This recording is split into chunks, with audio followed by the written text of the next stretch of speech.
What if I told you that one teacher walked into the most broken school in her city, and didn't just survive, she rewrote the story for everyone? Stay with me. By the end of this video, you'll know why her name is now a symbol of change, and why you might be the one to spark the next story like this. Would you have stayed, or would you have walked away? Drop your answer in the comments, I want to hear what you think. They called Jefferson High the graveyard of good teachers. It was a place where hope went to die, where bright eyes quickly turned dull and ambition turned into resignation. For over 5 years, not a single new teacher had lasted more than 30 days. The students ruled, not the staff. Teachers avoided eye contact in the hallways, walking fast with heads down, like prisoners avoiding their captors. And ruling them, the kings of this broken kingdom, were Troy Carter, Malik Johnson, and Evan Brooks.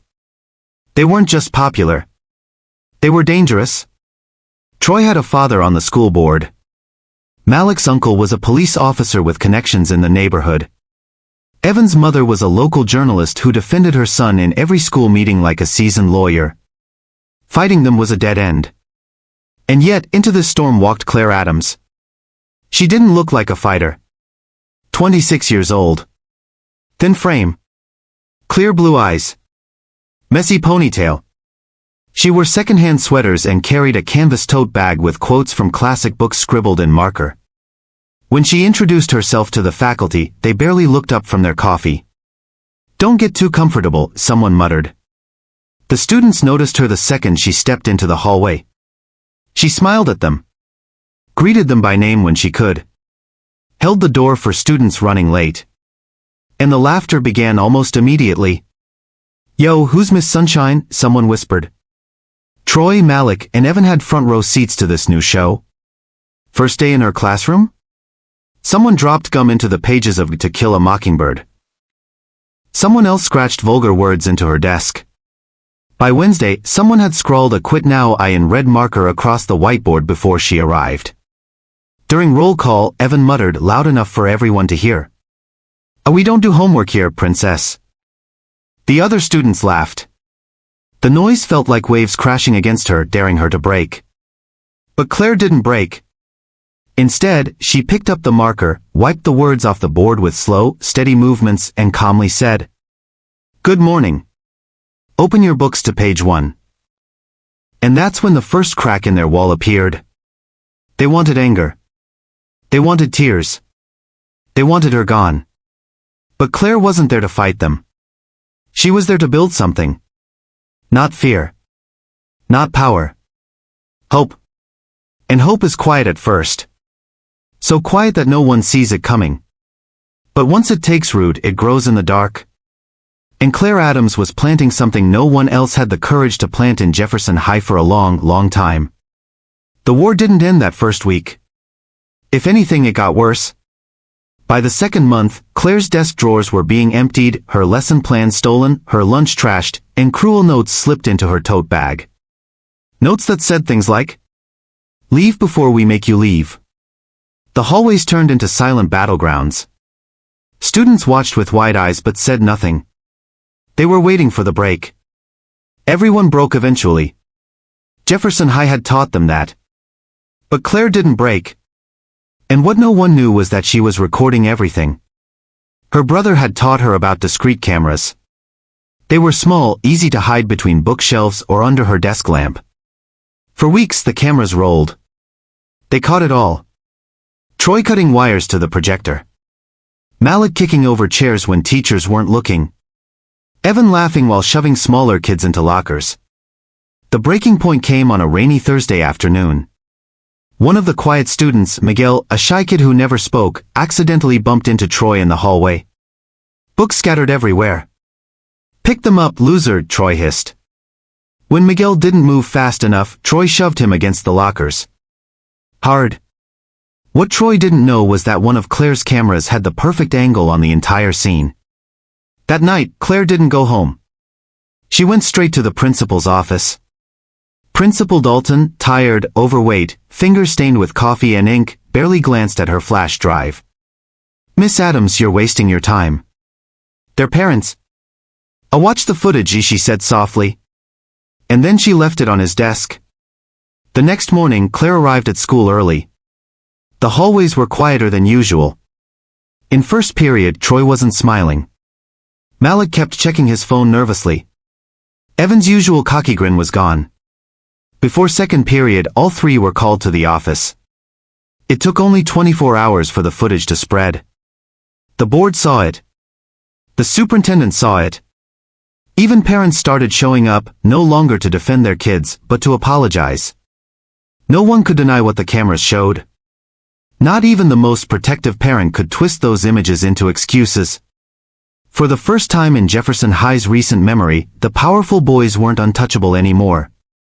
Something cracked that day, not just in Troy, Malik, and Evan, but in the system itself. The other students? They noticed. Quiet whispers started turning into voices. Heads once hung low began lifting up. A rumor spread. Miss Adams doesn't play by their rules. And slowly, Jefferson High began to shift, like a rusted door finally starting to move on old hinges. Claire never raised her voice.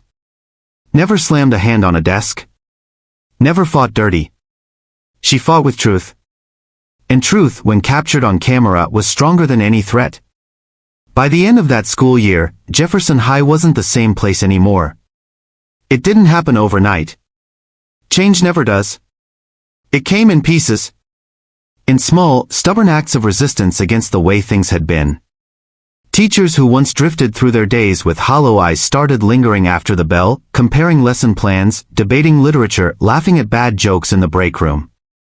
But the real change was in the students. For the first time in years, the library was full during lunch.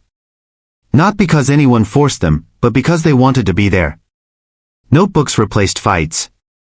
Quiet laughter replaced hallway shoving. And at the center of it all, almost invisibly, was Claire Adams. She never sought attention. She didn't sit in front at assemblies. But students watched her. And what they saw wasn't a hero or a saint. They saw something more powerful, someone who didn't flinch. Miguel, remember him? The quiet kid who got shoved against the lockers? He started tutoring younger kids in English after school. One afternoon, during an open mic session for the school literary magazine, Miguel stood up in front of 200 people and read. Sometimes, it takes just one person believing in you for you to start believing in yourself. The applause wasn't polite. It was thunder. And that ripple kept growing.